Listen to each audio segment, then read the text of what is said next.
Hi welcome to ANR tutorials. ఈరోజు physics సబ్జెక్ట్లో నుంచి ధ్వని అనే చాప్టర్లో నుంచి రీసెంట్గా జరిగిన ఎగ్జామ్స్లో మోస్ట్ ఇంపార్టెంట్ ఎక్కువ రిపీట్ అయిన క్వశ్చన్స్ అండ్ ఎన్సీఆర్టీ నుంచి గ్యాదర్ చేసిన క్వశ్చన్స్ కూడా ఇవి. అండ్ రేపు పొద్దున ఎక్స్పెక్ట్ చేయొచ్చు క్వశ్చన్స్. ధ్వని అనగానే చాలా మందికి థియరీ కాన్సెప్ట్సే గుర్తుకొస్తాయి. ఈ మధ్య చాలా ప్రాబ్లమ్స్ అడుగుతున్నారు. ఆ ప్రాబ్లమ్స్ అంటే ఏదో పెద్దగా ఉండవు, చిన్న సింపుల్గా ఉంటాయి. సో వీటి గురించి మీరు తెలుసుకుంటే మంచి మార్క్స్ స్కోర్ చేసుకునే అవకాశం ఉంటుంది. మొత్తం 7 క్వశ్చన్లు ఎక్స్ప్లెయిన్ చేస్తున్నాను. 7 క్వశ్చన్స్కి మీరు ఎన్ని కరెక్ట్ ఆన్సర్ చేయగలిగారో చూద్దాం. మీరు 5 కంటే ఎక్కువ చేస్తే మాత్రం పర్ఫెక్ట్.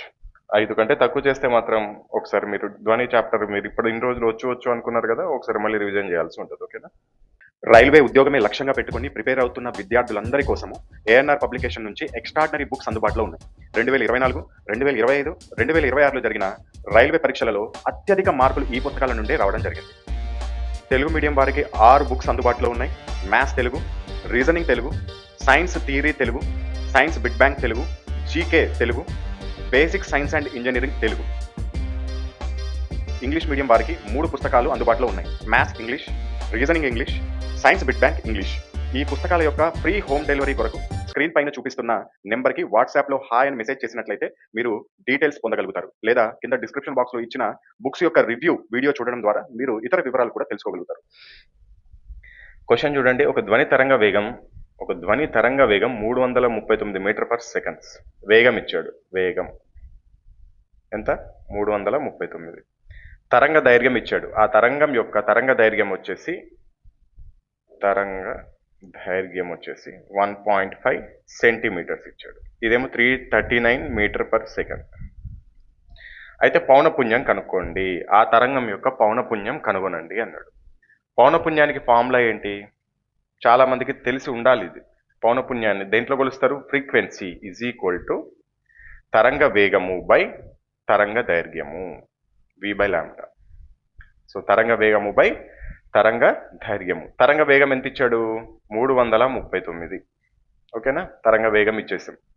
తరంగ దైర్ఘ్యం ఎంత? 1.5. క్యాన్సిల్ చేస్తే ఆన్సర్ వచ్చేస్తుంది, అంతే అనుకుంటారు. ఎగ్జామ్ హాల్లో చాలా మంది సబ్జెక్ట్ తెలిసిన వాళ్ళు కూడా తప్పు చేస్తారు. చివరికి ఎగ్జామ్ రాసి వచ్చిన తర్వాత ఆన్సర్కి వచ్చిన తర్వాత నేను ఎందుకు తప్పు చేశాను అబ్బా అనుకుంటారు. అప్పుడు తెలుస్తుంది ఏంటి అంటే.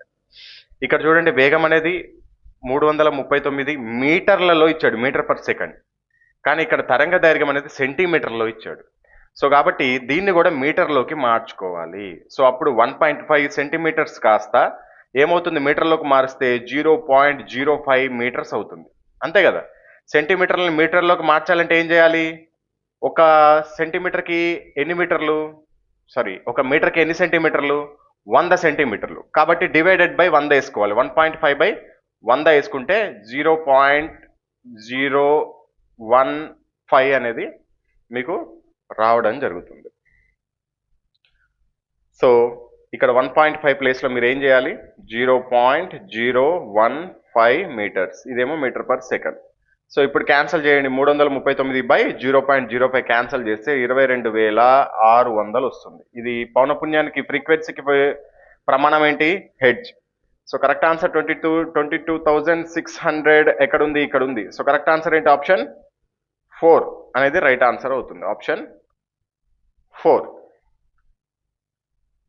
నెక్స్ట్, ధ్వని తరంగాల వేగము ఏమిచ్చాడు మనకి? ఇక్కడ స్పీడ్ ఇచ్చాడు. s is equal to 700 metre per second, లేకపోతే మీటర్ సెకండ్ పవర్ -1.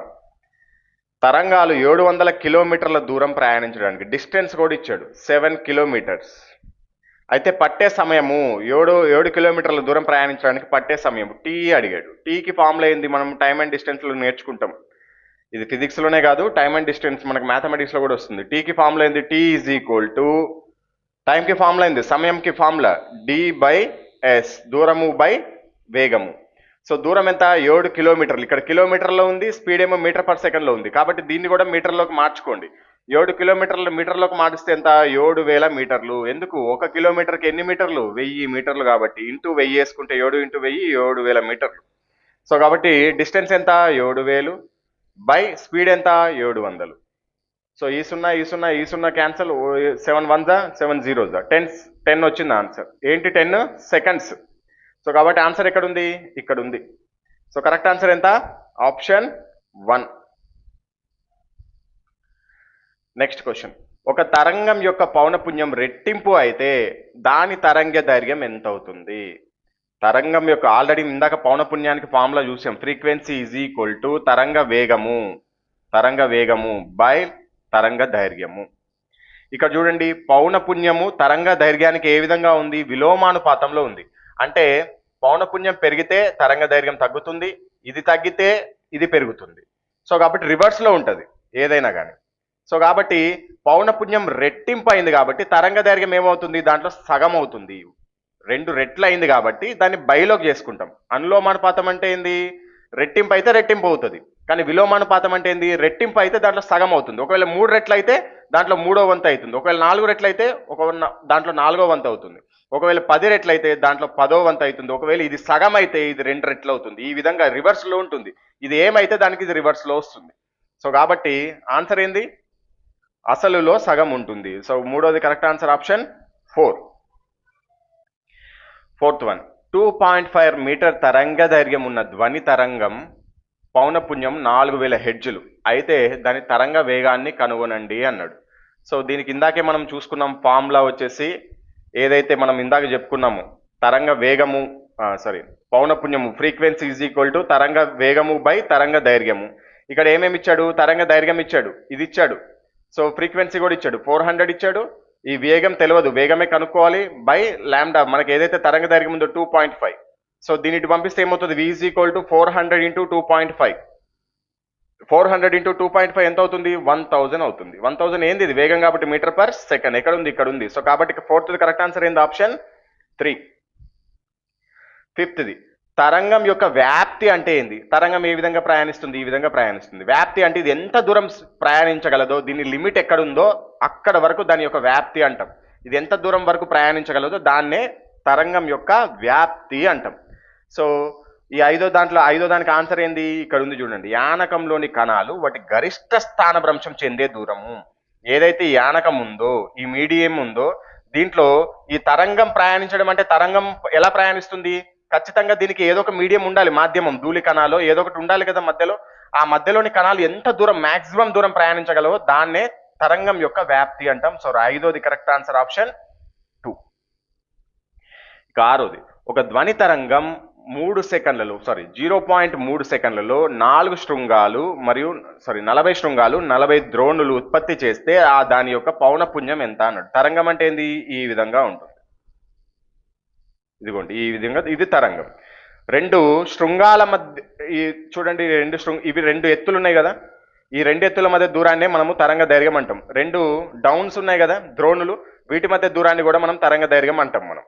సో ఎప్పుడైతే ఒక తరంగం కంప్లీట్ అవుతుందంటే ఒక శృంగము ఒక ద్రోణి కంప్లీట్ అయితే, ఒక శృంగము ఒక ద్రోణి, ఈ విధంగా ఒక శృంగము పైకి మళ్ళీ ఒక కిందకి, ఈ విధంగా కంప్లీట్ అయితే ఒక తరంగము కంప్లీట్ అయింది అంటాం మనం, అంతే కదా, ఒక డోలనం కంప్లీట్ అయింది అంటాం.